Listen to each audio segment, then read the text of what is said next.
La Russie sent que l'effondrement approche. Le président Trump a annoncé de nouvelles sanctions, y compris secondaires, contre la Russie et ses alliés.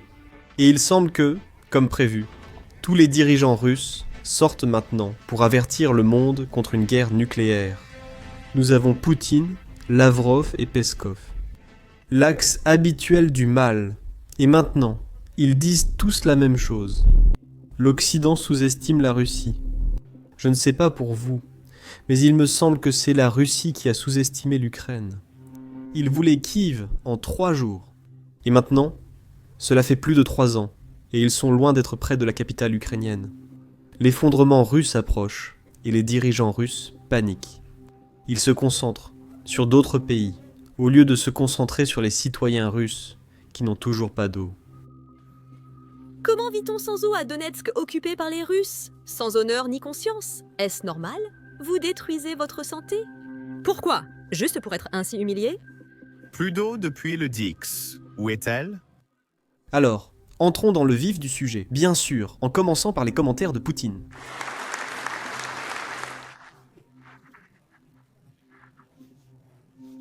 Mais Vladimir Poutine avait un message pour l'Occident. N'envoyez pas vos soldats en Ukraine. Concernant les contacts. Si des troupes apparaissent là-bas, surtout maintenant alors que les combats continuent, nous partons du principe qu'elles seront des cibles légitimes à détruire. Des cibles légitimes à éliminer. Hier seulement, les dirigeants européens ont promis des garanties de sécurité pour l'Ukraine après la guerre, y compris une force internationale d'assurance sur terre, en mer et dans les airs. Le Kremlin y est farouchement opposé.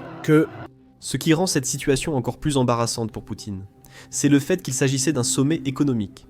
Mais Poutine ne voulait vraiment pas parler de l'économie russe. La raison en est simple. Vous voyez, les plus grandes banques de Russie, ainsi que la Banque centrale russe, disent toutes la même chose, et ce ne sont pas de bonnes nouvelles pour l'économie russe. Avant de continuer, merci d'appuyer sur s'abonner ci-dessous pour suivre l'actualité géopolitique. Commençons. Selon la Banque d'État du Kremlin, le début de la récession est arrivé pour l'économie russe. Et ici, nous avons un autre article.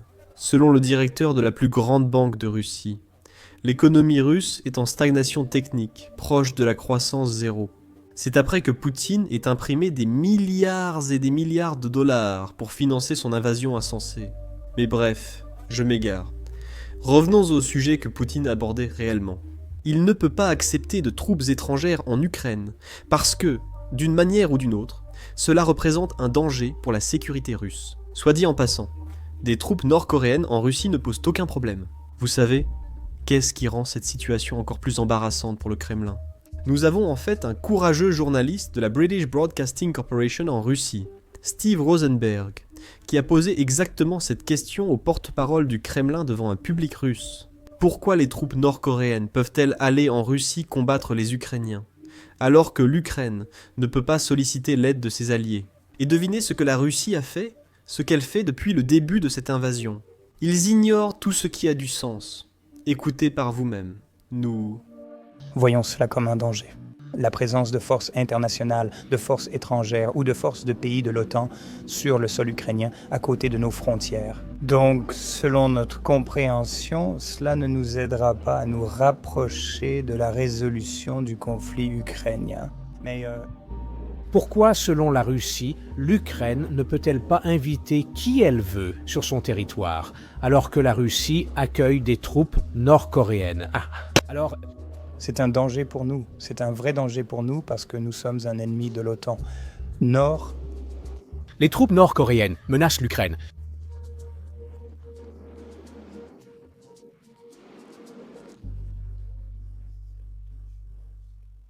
Les responsables n'ont aucune honte et continuent eux de mentir jusqu'à ce qu'on les arrête. Voilà pourquoi, depuis le début de cette invasion sur cette chaîne, nous affirmons que seule la force fera comprendre la Russie. Ils ne comprennent pas la paix, ils ne comprennent pas les négociations, parce qu'au final les dirigeants russes s'en fichent. Et je commence à me rendre compte que les citoyens russes ne se soucient pas du nombre de leurs compatriotes qui meurent. Parce que Poutine veut prolonger cette guerre, et c'est pour ça qu'il fait traîner les négociations. Maintenant, Son dernier tour consiste à demander à Zelensky de venir à Moscou pour négocier un accord de paix. Pendant ce temps, Poutine ordonne des tirs, ordonne des attaques de missiles contre des villes et des citoyens ukrainiens. En fait, juste la nuit dernière, la Russie a mené la deuxième plus grande attaque contre l'Ukraine depuis le début de cette invasion. Heureusement, l'Ukraine a pu repousser 800 drones, 9 missiles de croisière Skander et 4 missiles balistiques Iskander. Mais comme je l'ai dit, c'était l'une des plus grandes attaques. Cela signifie que 9 missiles sont passés, et plus de 50 drones sont passés. Cela a entraîné la mort de 3 personnes, dont un nourrisson. Pour la Russie, il devait sans doute devenir commandant de l'OTAN. C'est pourquoi la Russie tue des enfants. C'est l'excuse que les responsables du Kremlin invoquent sans cesse. Qu'il s'agisse d'un nourrisson, d'un enfant de 2 ans ou d'une personne de 80 ans. Pour la Russie, tous appartiennent à l'OTAN. Donc l'Ukraine ne devrait pas exister, et les Ukrainiens n'ont pas droit à une vie paisible. Je ne comprends pas pourquoi la Russie serait fâchée si des soldats de l'OTAN sont en Ukraine. Parce qu'à chaque fois que la Russie tue des citoyens ukrainiens, ils disent déjà qu'il fait partie de l'OTAN. C'est pourquoi il méritait de mourir. Pourquoi ne pas approuver de vrais soldats? Et il semble qu'à chaque fois que le président Trump est sur le point de faire quelque chose, ou que les dirigeants occidentaux sont sur le point de faire quelque chose, soutenir l'Ukraine, soutenir le combat ukrainien contre la Russie, les dirigeants russes sortent toujours et menacent ouvertement les citoyens occidentaux. Voici ce qu'a dit hier le ministre russe des Affaires étrangères, Lavrov. Ils ont été attaqués, vous comprenez? Ils ne les ont pas attaqués, ils sont juste tombés sur les mauvaises personnes. Et ce qui m'étonne, c'est que l'Occident n'arrive toujours pas à tirer de leçons de siècles d'histoire dans le contexte de ces tentatives répétées de contenir, de soumettre et de punir la Russie. Soumettre, punir, c'est drôle. Comment Lavrov veut parler du fait que l'Occident ne peut pas tirer de leçons de l'histoire? Quand tu es en Russie, tu te fais arrêter si tu mentionnes l'histoire russe, tu vois, en Russie. Il est en réalité illégal d'évoquer le partenariat Staline-Hitler de 1939 qui permit à Hitler et Staline de contrôler la Pologne. En Russie, il est aussi illégal de mentionner que Staline a envoyé des millions et des millions de Russes au goulag, pour une raison quelconque. Poutine veut reconstruire l'Empire soviétique, et il ne veut pas que les citoyens russes découvrent la vérité sur l'ancien empire soviétique qui a réellement existé dans ce monde. Ici, nous avons un grand-père russe qui connaît vraiment son histoire. Et voici ce qu'il avait à dire sur Staline. Écoutons. Staline était... Un meurtrier.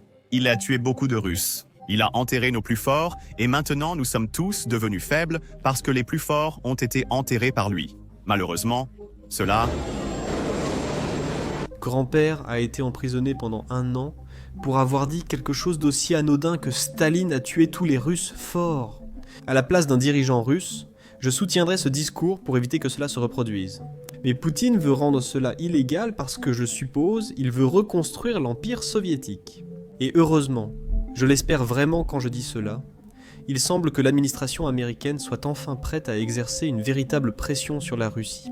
Après tous ces efforts gaspillés à négocier avec Vladimir Poutine, nous avons enfin quelques déclarations qui donnent l'impression que nous progressons vers une coopération États-Unis-Union européenne.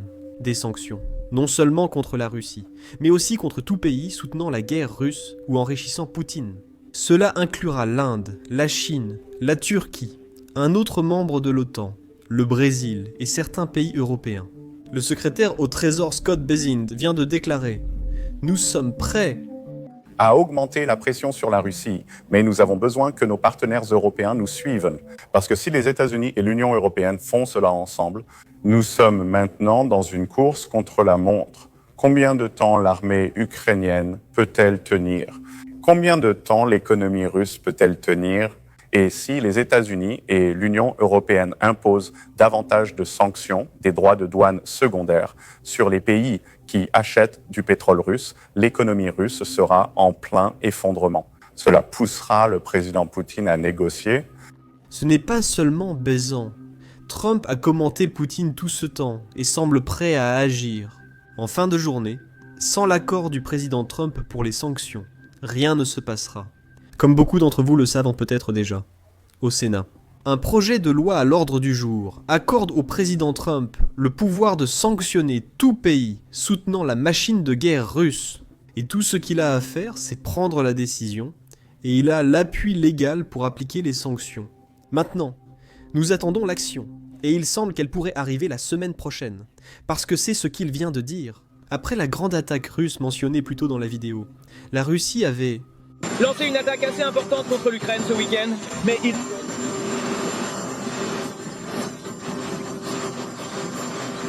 ne vous donne vraiment rien de ce que vous voulez. Est-ce que cela vous rend moins confiante envers lui? Eh bien, personne n'était plus dur que moi en Russie. C'est lié au gazoduc Nord Stream 2 et à bien d'autres aspects. Mais je ne suis pas content. Je ne suis pas content.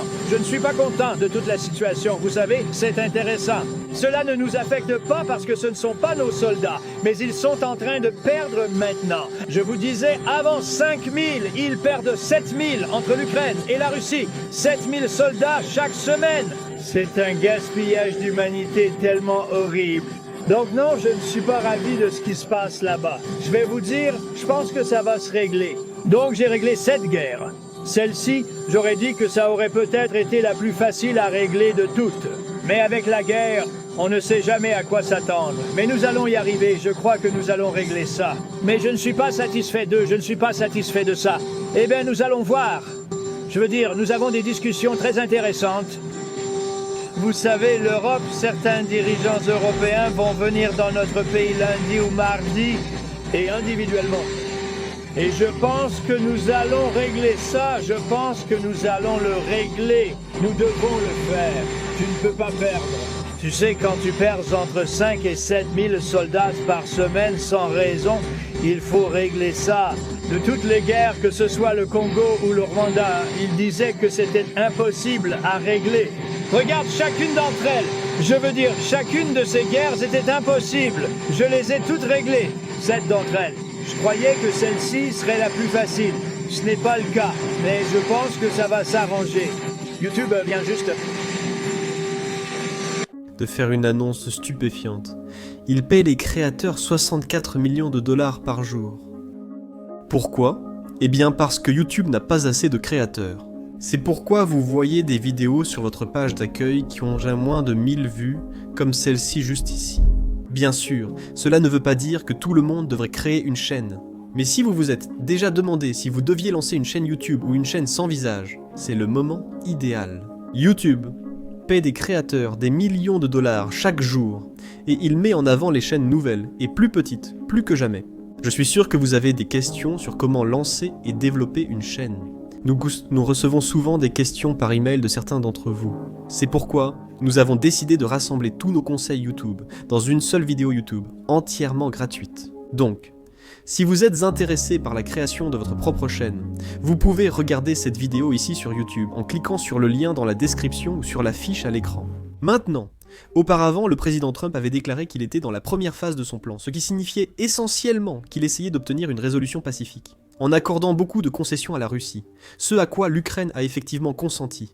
L'Ukraine a accepté un cessez-le-feu inconditionnel. L'Ukraine a accepté de cesser d'attaquer les infrastructures énergétiques de la Russie.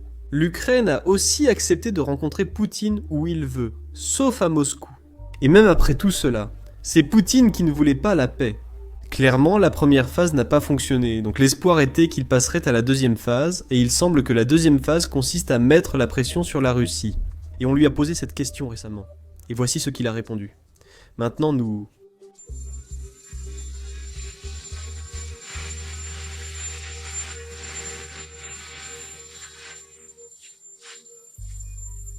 Nous avons aussi des extraits du président Zelensky, qui a réagi à l'offre de Poutine de négocier la paix à Moscou. Et sa réponse était assez claire et assez simple. Cependant, tant que Poutine attaque des villes ukrainiennes et tue des citoyens ukrainiens innocents, un président ukrainien n'ira jamais dans la ville où sont prises les décisions pour ces attaques. Cette ville, c'est Moscou. Le président Zelensky a été clair. Comme ils l'ont dit, nous n'irons pas du tout en Russie, tant que la Russie n'aura pas cessé d'attaquer des innocents. Voici ce qu'il a dit. Il peut venir à Kiev. Vous savez,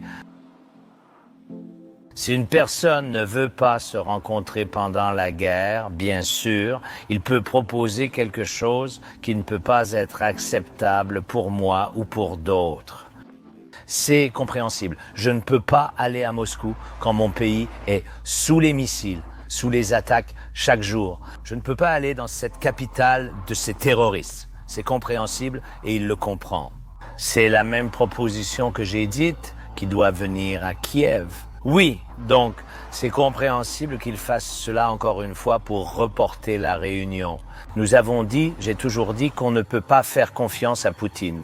Il joue à des jeux et il joue à des jeux avec les États-Unis. Je pense que oui, c'est mon avis. Maintenant de... Bien sûr. Il a précisé qu'il ne disait pas qu'il ne voulait pas rencontrer Poutine. C'est en fait lui qui a eu cette idée. Il voulait rencontrer Poutine pour discuter directement de comment stopper cette invasion insensée lancée par Poutine. Il refuse simplement de rencontrer Poutine en Russie. Il faut aussi se rappeler, peu importe les promesses de Poutine sur la sécurité de Zelensky, c'est le même pays et le même dirigeant qui avait dit promis qu'il n'envahirait jamais l'Ukraine. Ils ont rompu cette promesse. Vladimir Poutine avait lui-même affirmé en 1999, 2008 et 2011 ou 2012 que la Crimée appartenait à l'Ukraine. Il a fait ses déclarations publiques, enregistrées en vidéo, affirmant que la Crimée n'est pas russe. Mais en 2014, il a rompu cette promesse. Le 28 février 2022, 2 jours avant l'invasion, Poutine a affirmé publiquement que les soldats russes à la frontière ukrainienne ne comptaient pas envahir l'Ukraine. Quelques jours plus tard, il a rompu sa promesse et lancé sa opération militaire spéciale de 3 jours. Je pense que l'histoire en est une preuve suffisante. Nous ne pouvons pas faire confiance à la Russie. Nous ne pouvons pas faire confiance à Poutine. Et c'est pourquoi le président Zelensky ne veut pas aller en Russie. Il est prêt à rencontrer Poutine en Arabie Saoudite et aux États-Unis, 2 pays que Poutine a déjà visités auparavant. Voici ce qu'a dit le président Zelensky. Monsieur le Président, je suis prêt à toutes sortes de rencontres, mais pas en Russie. Rencontres bilatérales ou trilatérales. Nous serons heureux si vous l'êtes aussi. Et même les préconditions que nous avions au tout début de l'année, d'abord le cessez-le-feu, puis la rencontre, puis nous avons parlé de garantie de sécurité, et ensuite la rencontre. D'ailleurs, je remercie les États-Unis parce qu'à Washington District de Columbia, lors de notre rencontre, le président a dit que l'Amérique ferait partie des garanties de sécurité. J'espère que ce sera le cas.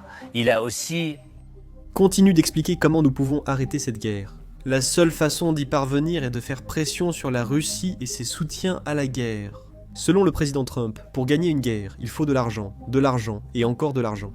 Donc, si nous nous attaquons à la manière dont la Russie gagne de l'argent, nous avons de bonnes chances de faire en sorte que Poutine vienne aux négociations de paix. Nous tous. Nous savons qu'il faut plus de pression sur Poutine, notamment de la part des États-Unis. J'ai dit que je pense que le président Trump a raison là-dessus. Les Européens, eux, je suis très reconnaissant envers tous les partenaires, mais certains d'entre eux, je veux dire, continuent d'acheter du pétrole et du gaz russe. Et ce n'est pas juste d'être ouvert et d'être clair, ce n'est pas juste. Donc nous devons arrêter toute forme d'énergie venant de Russie et d'ailleurs tout. Aucun accord avec la Russie. Nous ne pouvons pas avoir d'accord si nous voulons les arrêter. La Maison-Blanche détient le plus de pouvoir et je compte sur le président Trump pour agir. Nous ferons pression sur Poutine et c'est la seule façon. Comment arrêter le tueur? Il faut lui retirer, lui retirer son arme. L'énergie est son arme, son arme.